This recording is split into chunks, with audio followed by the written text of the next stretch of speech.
So we're going to be covering the week of September 28th right now. On Monday, we have some sort of clean and jerk. So you'll see the differences here for the different levels that I want you guys focusing on. Your Metcon is going to be a complex. So we're going to have 10 rounds for time.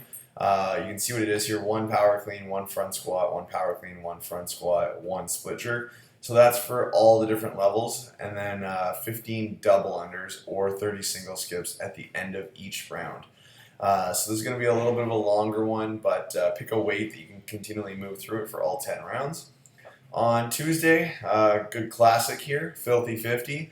So this one, I always put time cap, big exclamation marks, 30 minutes. If you cannot finish this in 30 minutes, it's too long. I don't want you going any longer than that.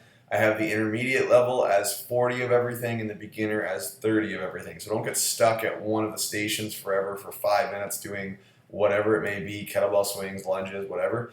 Last time I did this was March 2nd, so check back to that. On Wednesday, we have overhead squats.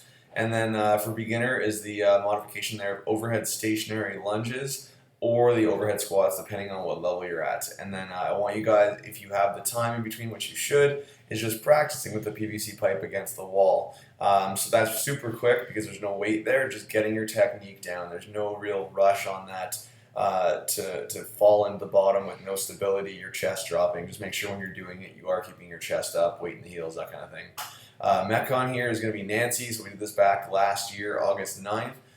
So 5 rounds for time of a 400-meter run. If you need to row, by all means do that. And 15 overhead squats. One of the things that I do see on this is when you guys get to the later rounds, 3rd, 4th, 5th round, your overhead squats do start to suffer. So really focus on getting your butts down. If you're starting round 1 that way, finish round 5 that way. Don't start changing your technique as you get more tired through the rounds.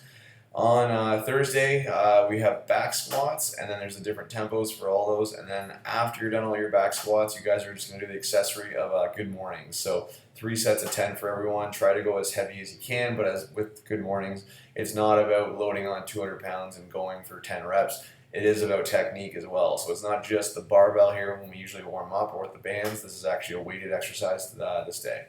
Metcon is going to be a 12-minute AMRAP of 10 box jumps, 10 burpees, 20 sit-ups. So classic CrossFit, as I always say, all it is just a triplet here. Very simple movements, no real roadblocks. So you're not having to stop like it would be for a handstand push-up where you actually have to stop because you can't do the reps anymore. Box jumps, burpees, sit-ups, really just go to town on that. On Friday, we have a bench press, and then in between your sets, you're going to be doing 1-arm overhead walking lunges. Just for that one side, I just want you guys focusing on that stability there. And then you're obviously going to switch sides each time. And your Metcon is going to be a 10-minute AMRAP of one of the following. So you can see it all on the screen right here of either handstand push-ups, kettlebell swings, double unders, or a version of those movements. So 10 minutes and just do what you can and try to consistently move. There's going to be a lot of roadblocks in this one because of the handstand push-ups and the double unders or versions of that. On Saturday, more squatting. So we have front squats, and then in between your sets, GHD sit-ups. And then your Metcon that day, is going to be a row of 20 or 16 cals, depending on men or women.